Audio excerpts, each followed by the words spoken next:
त्रिपुरा एक जगह है, स्टेट है, उसको माँ त्रिपुरा सुंदरी के चरणों की धूल हूँ मैं महाराज। वहाँ के मुख्यमंत्री थे अभी, उनकी धर्म। मैं कुछ नहीं, सिर्फ चरणों की धूल हूँ। विचलित हूँ, भ्रमित हूँ, मन में बहुत द्वेष है। हर रोज एक ही प्रश्न से लड़ रही हूँ, उसका उत्तर आपसे चाहती हूँ। मैं मर्यादा पुरुषोत्तम राम की मैं भी उतनी ही भक्ति करती हूँ। निरंतर मेरे शिव के आराध्य के साथ मैं जुड़ी हुई हूँ। मैं जानना चाहती हूँ महाराज आपसे, क्या मेरी माँ जानकी को न्याय मिला है? ये सांसारिक लोगों ने लीला में और संसार के दोनों को क्या आप एक जोड़ रहे हैं? क्या दिव्य चिदानंद में लीला को आप त्रिगुणात्मिका मलिन माया की लीला से जोड़ेंगे? पहली गलती है। भगवान श्री राम त्रिकालज्ञ सर्वज्ञ हैं। भगवान श्री राम के निज जनों में एक गर्व प्रकट हुआ था। उसी गर्व को चकनाचूर कराने के लिए भगवान ने जो वन गमन लीला बाद में की और अपने पुत्र लौकुश के द्वारा सब महिमाशाली अपने भ्राता तक के सबके बलों को चूर करवाया। और इसके बाद माता जी का प्रादुर्भाव पृथ्वी से ही हुआ था। माता जी पृथ्वी में ही लीन हो गई। ये तो मानना ही पड़ेगा कि जब भगवान अवतार लेते हैं तो अंतर्ध्यान की लीला करते हैं, तो कहां अन्याय कहां हुआ?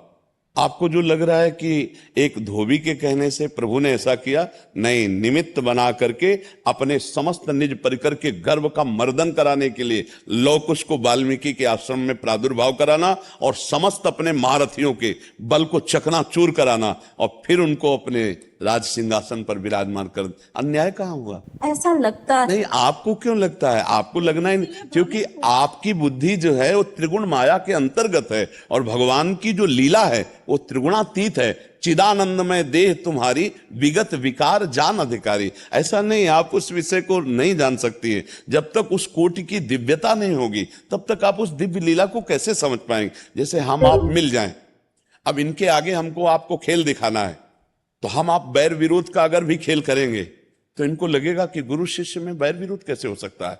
लेकिन जब ये हमारे आपके रहस्य को जानेंगे तो हंस देंगे कि दोनों मिल के चले थे, इसलिए ऐसा खेल खेले थे। तो रावण कुंभकर्ण जय विजय है ना, भगवत पार्षद ना, भगवान का अवतार एक लीला विनोद के लिए हो रहा है ना। तो जानकी जो भगवान की अर्धांग से प्रकट हुई है, वो भूमि से प्रकट होने की लीला है। भगवान की अर्धांग है जानकी। जैसे शिव और शिवा अभेद हैं, ऐसे राम और जानकी अभेद हैं, ऐसे राधा और कृष्ण अभेद हैं। इनकी लीला जो होती है उसमें रहस्य छुपा होता है। तो अपने जनों, अब भगवान के निज जनों का गर्व कौन मर्दन कर सकता था? भगवान का अंश ही कर सकता था। अब भगवान अयोध्या में रखकर ऐसा नहीं कर सकते थे, इसलिए वाल्मीकि जी के आश्रम में उनको, हाँ, वो लीला है भगवान की और ये मिलकर लीला है। ऐसा नहीं है कि जरा भी कहीं भी अन्याय।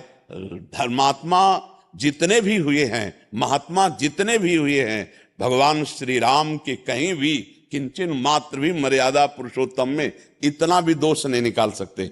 तो फिर वो अपनी प्रिया के साथ ऐसा कैसे कर सकते हैं? वो तो उनकी अर्धांग है, उस लीला को समझना है।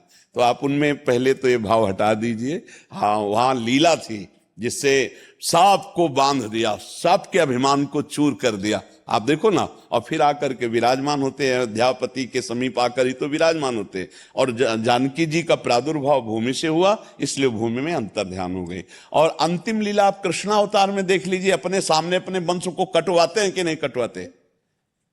ऋषियों से साफ दिला करके और अपने सामने। तो ये लीलाएं हैं भगवान की दिव्य। उन लीलाओं में हम पार्थिव बुद्धि से अगर देखेंगे तो हमें कहीं ना कहीं दोष दिखाई दे सकता है। मुझे ऐसा लगता है महाराज, कलयुग के इस चरण में भी हम महिला कहीं ना कहीं उसी तरह से कहीं ना कहीं पीड़ित होती जा रही है। कहीं हमारे लिए, लेकिन उसी तरह मत बोलिए, क्योंकि वहां कहीं भी पीड़ा जानकी जी को नहीं थी।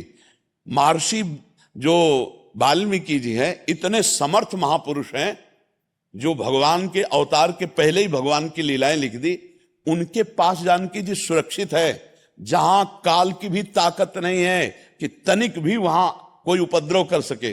तो अन्याय शब्द या उनके साथ कोई अनीति, ऐसा आज का जो समय, हम कलयुगी प्राणी हैं, हम वासनाओं से युक्त हैं, हम सुख चाहते हैं, सुख देना नहीं चाहते, सुख भोगने की लालसा से अन्याय होता है। सुख देने की लालसा से कभी अन्याय नहीं होता। हम सब सुख लेने की लालसा में, इसीलिए ऐसा नहीं कह सकते कि केवल स्त्री के साथ ही अन्याय होता है। जहां सुख लेने की लालसा है वहां अन्याय है। अपने सुख भोगने के लिए अपने पूरे परिवार को जहर देकर लड़की भाग जाती है ना, भाग जाती है ना। एक पुरुष से ब्याह होने के बाद दूसरे पुरुष का वरण कर लेती है, अपने पति की हत्या कर देती कि नहीं कर देती। कि या स्त्री के साथ ऐसा व्यवहार किया जाता है या पुरुष के साथ व्यवहार किया जाता है, एक पक्ष में आप देख नहीं सकती।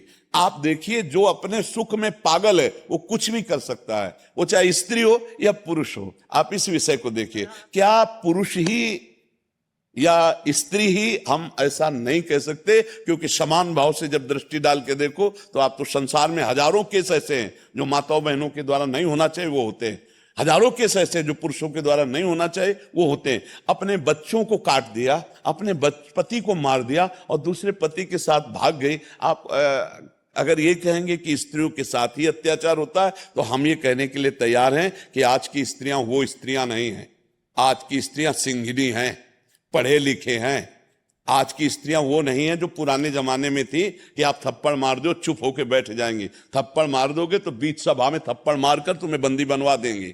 आज की पढ़ी लिखी लड़कियां हैं। पर देखो, कुमार्गामी लड़कियां भी हैं और कुमार्गामी लड़के भी हैं, दोनों पक्ष देख रहे हैं। तो इसलिए उसको भगवान की लीला से न जोड़ा जाए। ये मलिन माया की लीला है और वो मायातीत लीला है भगवान की। समझ रही ना आप आशीर्वाद कर